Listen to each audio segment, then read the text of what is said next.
It wasn't the Chiefs' night last Friday, but it only takes one game to totally flip the script, and what an opportunity the Chiefs have in front of them on Sunday in a rematch of two of the last three Super Bowls.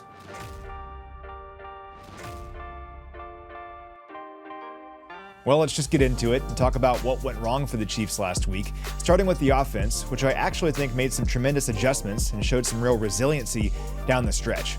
The issue was the slow start. For example, in the first half, the Chiefs were 0 of 7 on third down, they had just 133 total yards, and they averaged only 4.3 yards per play. Now contrast that with the second half, where they went 5 of 7 on third down, racked up 214 yards, and averaged 7.9 yards per play. The Chiefs punted on each of their first 3 possessions on Friday, and I'm sure losing Xavier Worthy on the third snap of the game had a lot to do with that, but to the offense's credit, they adjusted to score points on each of their final 5 possessions. Still plenty to clean up with too many penalties and a 1-for-3 mark in the red zone, but that second half was extremely encouraging, especially considering it took place against the league's #1 scoring defense from a year ago. So the key for this week, the Chiefs have got to start faster, and that's exactly what Patrick Mahomes discussed following the game.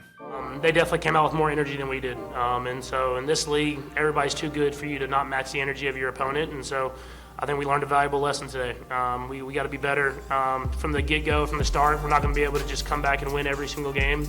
Teams are too good in this league. And so this would be a big lesson for us, a division opponent, someone that's going to be there at the end of the year.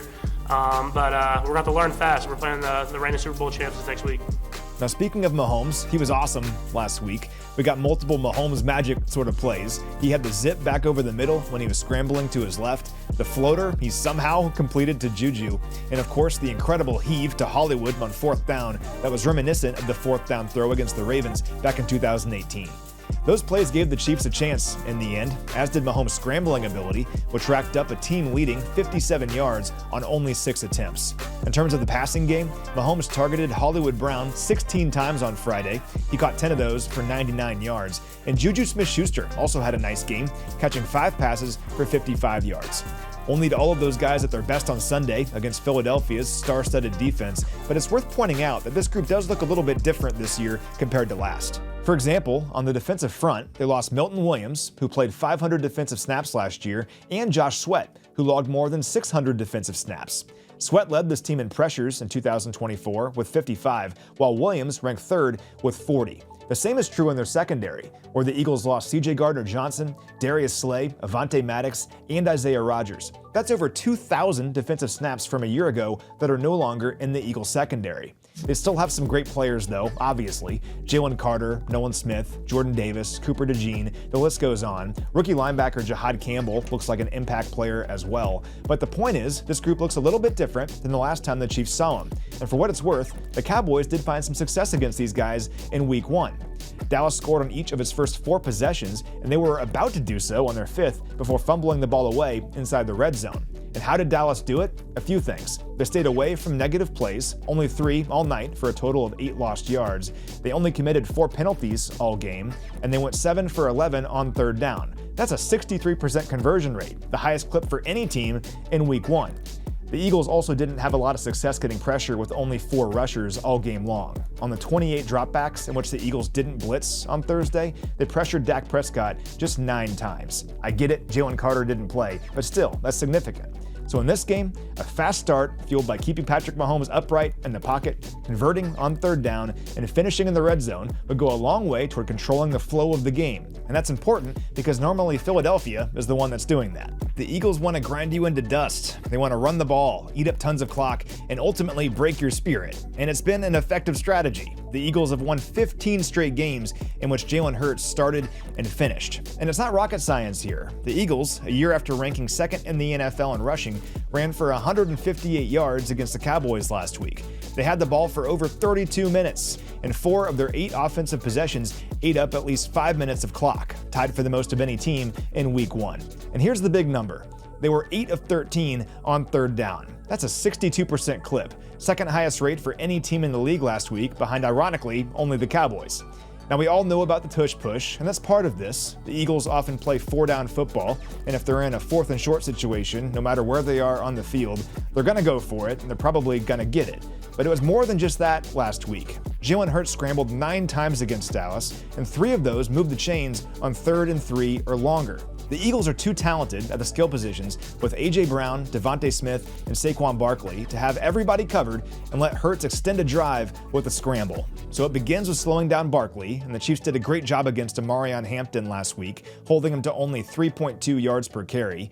Then, in passing situations, they've got to create pressure on Hurts and not let him extend plays with his legs, especially on third down, which was the main issue for the Chiefs on defense last week. The Chargers were 7 for 13 on third down in Brazil. That's a 54% clip. But even that doesn't tell the full story. It was when they converted the third downs. Take the Chargers' opening drive, for example. The Chiefs actually stopped them on 3rd and 8, but an offside penalty gave the Chargers another shot, which they then turned into a touchdown. They later converted multiple long third downs on a drive that ended in a field goal, and even though they didn't pick up the 3rd and 15 they faced midway through the third quarter, they got enough of it to set up a manageable 4th down attempt, which later led to a Herbert touchdown pass that took place on 3rd down. The biggest conversion then took place obviously at the end of the game when Herbert scrambled to move the chains on 3rd and 14. I say all of this because if any one of those plays went the other direction, the Chiefs probably win. That's how razor thin the margin is in the NFL. And I think this unit has earned the benefit of the doubt. Even with Friday's result, the Chiefs have still surrendered the fewest points per game of any team in the league since the beginning of the 2023 season. It won't be easy against Philadelphia, but Sunday marks a great opportunity to remind everybody how good this defense can be. And it certainly helps that we'll be at home this week after traveling 6,000 miles for the opener. The Chiefs have won 12 straight home games dating back to the end of the 2023 season.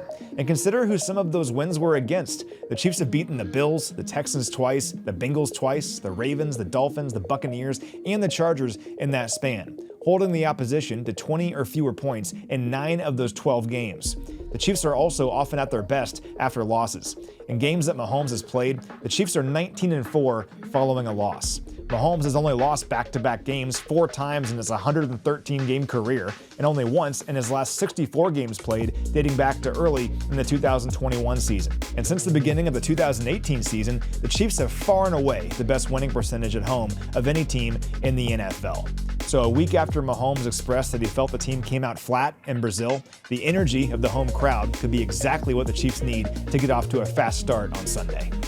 Yeah, I think guys are definitely locked in. I mean, I thought they were locked in last week. So I mean, we have a lot of leaders in this team, guys that don't like losing, and it's about finding a way now of bringing that energy, bringing that right mindset, so that we can play our best football. And thought we did good things in the second half on the offensive side of the ball this last week. But how can we be even better to start the game and carry that through the entire game? So it won't be easy on Sunday. The Eagles are the reigning champs and have a ton of talent on both sides of the ball. But what an opportunity this is for the Chiefs to get back on track and to show that it's not the tough games that define them, it's about how they respond. They'll have a chance to do that on Sunday.